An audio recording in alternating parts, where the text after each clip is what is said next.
Hello there, and welcome to today's episode of the Easy EdTech podcast. If you're here and have been here for a while, welcome back. If you're here and we haven't met before, it's so great that you're here today.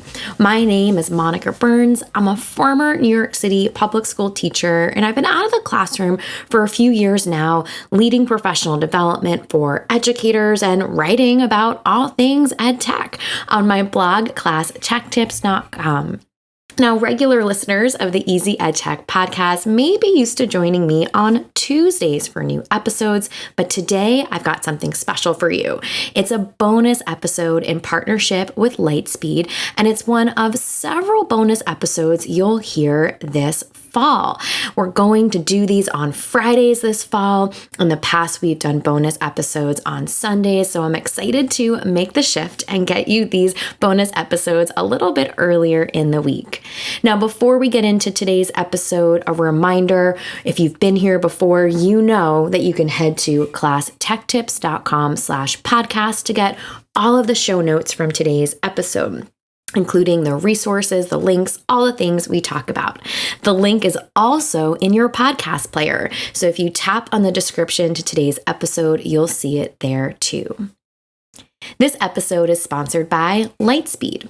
Lightspeed, the provider of instructional audio solutions that create equal access to learning, is on a mission to help every student hear every word. Today's episode is titled Why Audio Quality Matters and How to Improve It. And I chat with Tony Zeikle, the Senior Vice President at Lightspeed. Now, we talk today about audio, what it means to keep this in mind when you are instructing students or making a plan, a safety plan in your school or district. There's a lot of great tips and information that you might have experienced before, but maybe never named in the way that you'll hear Tony today share some really great vocabulary around this idea of instructional audio quality. Let's dive into the conversation. Welcome to the podcast, Tony. I am so excited to chat with you today about audio quality and why it's so important, why it matters in every classroom. But before we jump in, would love for listeners to hear a bit about your role in education. What does your day-to-day look like?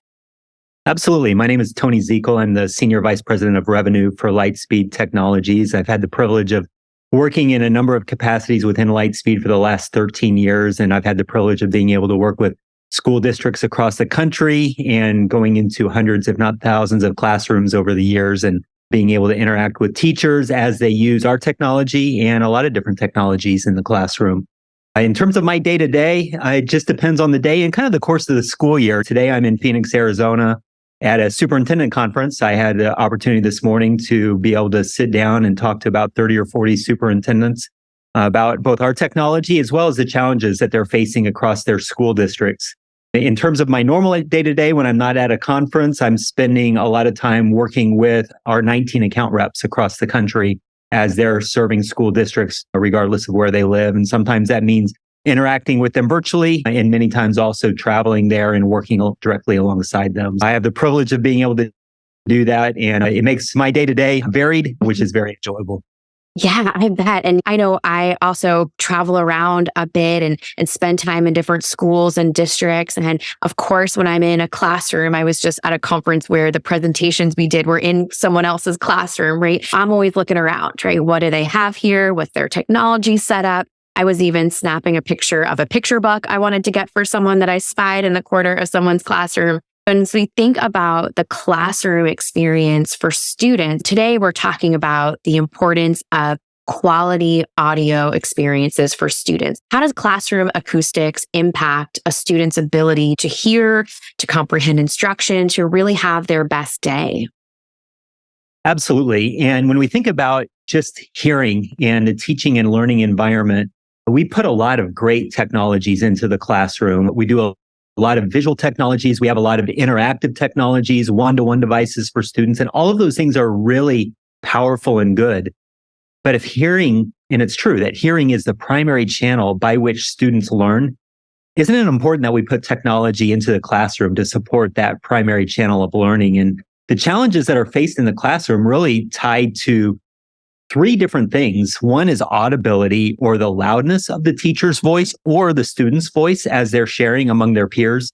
The second one is intelligibility. And then the final one is just how do we create an equitable listening experience in the classroom? So from an audibility standpoint, the research shows that the optimal listening environment is for the teacher's voice to be at 15 decibels above the ambient noise in the room. You don't want it to be too loud because then it's almost like a PA system. You don't want students to feel like they're being yelled at. On the flip side, if you're not differentiating the signal, which is what we want the students to hear, from the noise, then all of a sudden they can't hear as well. So that's that audibility factor, or the loudness of the sound coming to their ears. The next one is intelligibility, and intelligibility is a little bit different than audibility. Intelligibility is about the clarity of the speech and how understandable it is. Sometimes I think about fast food restaurants. When you're to the fast food restaurant and you have that speaker blasting at you, it's loud, but it doesn't necessarily mean that you're understanding what they're saying. And speech language pathologists know this extremely well. They'll tell you that vowels speak to the audibility of the teacher's voice or the loudness of the voice, but it's the consonants, and especially the soft consonants, that are critical for intelligibility. So you think about the difference of sounds like the F and the TH, the difference between fin and thin.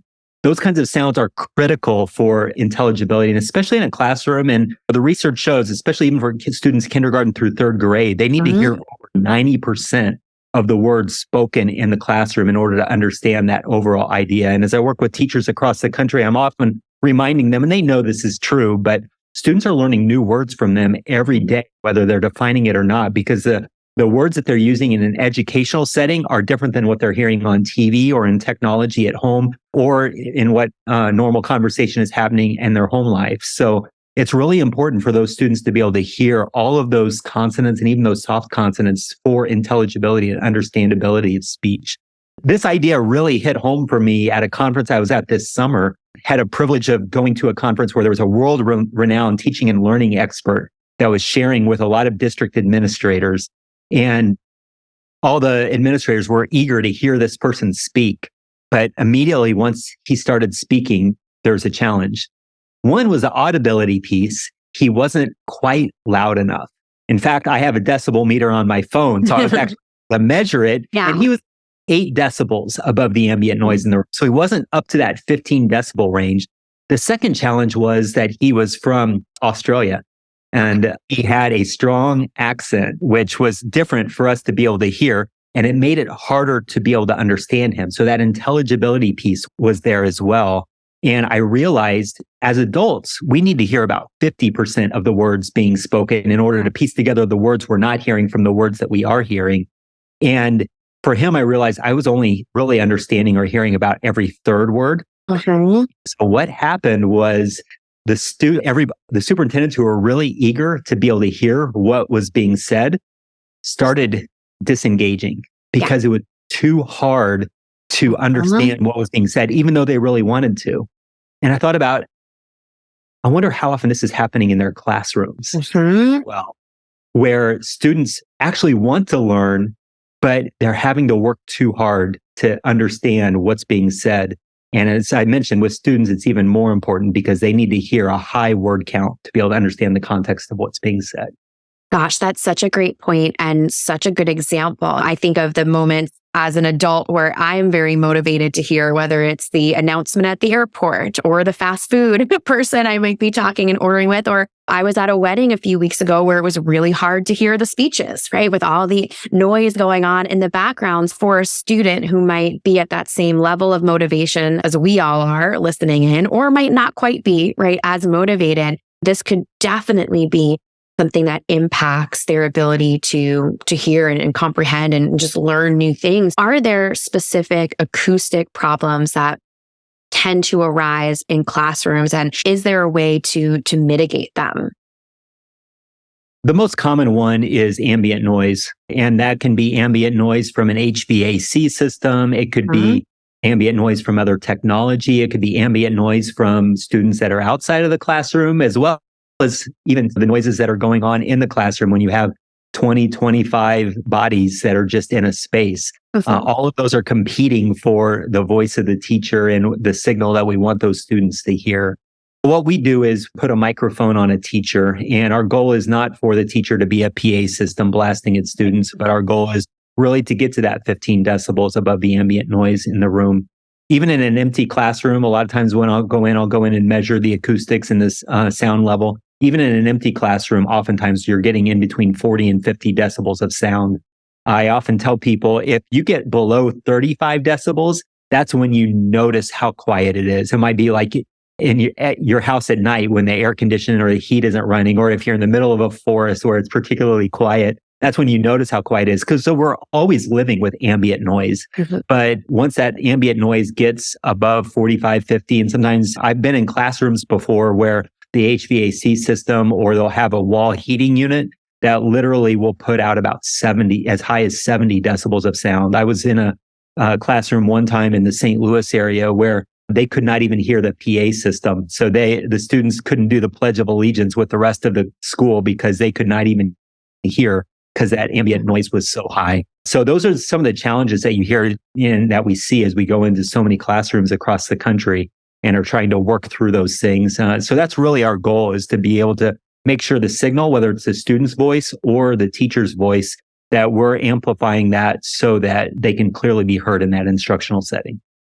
And yes, and I can imagine just the spaces that you visit, right? Hearing the pain points from classroom teachers, from school administrators who want to give important safety announcements too. There's just so many reasons why, we want everyone to be able to hear and process the information that they come across during the day. How can teachers adapt their instructional methods when, acoustic conditions are less than ideal, when that unit is buzzing in the background as they're teaching? Part of it is a physics standpoint challenge, because we always think about the students that are closest to the teacher having a better experience in terms of being able to engage than the students in the back of the room. My last name is Zeikle. When I was in school, oftentimes it meant that I was in the far back right corner to start out there until they reshuffled us. So I always knew it was going to be harder for me in the back than I would at the front of the classroom. So part of that is just teachers realizing that. And a lot of times teachers will come and say, I have teacher voice. And so I have to explain to them what you're ultimately saying then is that you are raising your voice so that the student that is furthest away from you is hearing you at 15 decibels above that ambient noise. But what is that doing for the student that is 3 feet away from you? And they immediately respond. They say, they probably think I'm raising my voice or yelling. And I say, I know that's not your intention, but isn't it better if we could create an equitable listening experience? And teachers say 15 to 20,000 words a day. The average person says about 5,000 words a day. Often what we'll tell teachers is put on our microphone, and we have a special speaker that's designed for voice distribution that will evenly distribute that sound up to about a 1,500 square foot area. And teachers, we usually get 2 primary responses from teachers when it's tied to that. The first one is, I feel like I have so much more energy at the end of the day than I used to. I didn't realize how much energy I was expending just by raising my voice all day, every day for those 15 to 20,000 words. And then secondly, they say, I used to think that I had to repeat my instructions because my students weren't listening to me. And now I realize it's actually because they weren't hearing me. And so I have better student engagement, and I don't have to repeat my instructions nearly as often. And that idea of that unnecessary repetition, the wasted instructional time, I can absolutely see the connection there to teaching in an environment that has poor acoustics. And I'm curious, with your work, what differences have schools observed in student outcomes and engagement, which this all ties back to when instructional acoustics are optimized? Yeah, I often say from a technology standpoint, there is more independent research behind this technology impacting student achievement and student engagement than any other technology you can put in a classroom. So we have multiple resources on how it affects test scores, how it impacts specific populations. Obviously, we often have worked with special ed populations for students that are specifically have hearing impairments that they're dealing with, but even English language learners. And that's becoming an increased percentage of our population across the country. I think it's now over 10% of the US student population is now English language learners. So it's becoming a much more prominent piece. And depending upon where you are, that can be even much higher than that. So there's research around that about even students with that are ELL having a 30% increase in word recognition just by having those clear consonants coming to their ears. I could bore you with a lot of the research data points tied to each of those, but if any of your listeners are interested in it, we'd be happy to share a lot of that research that's available. No, and I'm so glad that you gave those specific examples because there are, specific student populations, right, that can really benefit from that clear instruction, right? Especially if it's new vocabulary words, right? It's content area or that domain specific vocabulary that, as you mentioned earlier, students might not hear outside of an academic environment, right? It's not going to come up on a different device later on in their day. And one thing too that I mentioned earlier that I do want to make sure to ask you about, in addition to the ways we've talked about acoustics so far, how do instructional acoustics connect to school safety? So maybe beyond the classroom, the teacher talking and interacting, but really being able to hear critical announcements and signals throughout a school building or a larger space. Absolutely. That's really critical. And it's a very hot topic right now, just ensuring both that what are schools doing for safety and security and what are they doing from a communication standpoint between the classroom and the office, classroom and other staff that are across the school campus.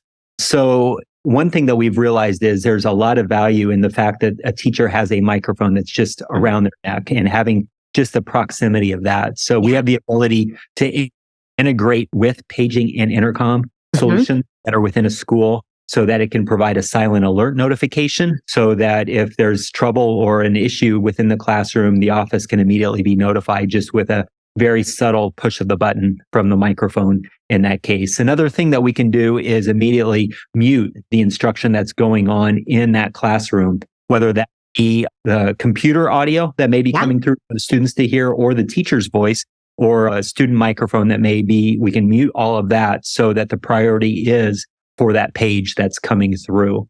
So we partnered with 5 or 6 different paging intercom companies to be able to have that ability to be able to do that across school campuses. Wow, that's so powerful. Just that idea of putting pause on the audio in a classroom environment so that everyone can focus. They don't miss anything. They don't mishear anything either, which I'm sure comes up more frequently than not. So thank you for sharing those examples because as you mentioned, it is a topic that a lot of people think about, right? They want to see that technology connection there too and love to see those two pieces come together. For anyone listening today who is interested in this, who's looking for more information, who's ready at that school or district level to take a next step, can you tell us a bit more about Lightspeed technology, what this looks like in action in a school or district? Of course. Yeah. Lightspeed Technologies, we've been in business for over 30 years. And a lot of people think, what sectors do you serve? We actually really serve only school districts. We're really focused on the teaching and learning environment and how we can make an impact in that space. So I would encourage people, they're always welcome to go onto our website at www.lightspeed-tech.com. And one of the best ways, I think, for them to be able to experience technology, because it's great. I can be on your podcast and be able to share all of this information, but a lot of times they want to see it in action. Yeah. And we have a free evaluation program so that a school can try out a system without any obligation and just experience it for a teacher and to understand the impact that it can make for their students. And we often encourage teachers when they try out the technology to notice the engagement of your students. And a lot of times what they will find is the students are asking the teacher to turn it on. Just because they realize the impact it's making and they don't have to work as hard to be able to be engaged in the teaching and learning that's going on. Gosh, what a powerful note there to leave with, that idea that it becomes such a part of the practice. It's something that students crave. When it's not there, they notice it, which I think is such a testament to the power of that technology. And the thing I would add tied to that as well is we know about technology. One of the challenges is just teacher adoption. and Mhm. being able to use it. And the thing I often will come back to is the harder we make it, and this is for all tech companies, the harder we make it for teachers to use, the less they're going to use it because they have such a high pressure job each and every day to serve the students that they're in front of. So we put a lot of work into making sure that the technology is really easy and can be adopted very simply in the classroom. And usually teachers will say it takes maybe a day or two to get used to the fact that they're being amplified, but Mhm. it just becomes a part of what they do. And that piece of getting everyone on board, having them see the value, making it easy for someone who has a lot on their plate is just so massive and such a great testament to the work that you do being in tune with the needs of classroom teachers. So, Tony, thank you so much for your time today, for sharing with listeners this information that I think will help them take a step back and look at the way that acoustics are working or maybe not working in the environment that they're in. And anyone who's listening right now can click, can learn more. I'll put all the links in the show notes. Is there anything you'd like to add about where people can connect with you or where they can learn more about your work? I think we summed it up really well. Monica, it was a privilege to be able to spend this time with you and look forward to hearing some of your other podcasts as well. Oh, thanks so much, Tony, for your time today. Thank you. I'm so glad you could tune in to this conversation on the importance of instructional audio and just all of the impacts it has during the day for us as educators as well as for students. So let's finish up with a few key points from today's episode to help make this EdTech easy. Reflect on the audio quality in classrooms. Address audio concerns so every student can hear clearly. Determine the role audio plays in your school safety plan. Remember, you can find the show notes and the full list of resources from today's episode by going to classtechtips.com/podcast or just classtechtips.com and clicking the podcast button at the top of the page. You'll find all of the ways to connect with the team at Lightspeed. Again, a big thank you to our sponsor for this episode, Lightspeed. To learn more about Lightspeed, please visit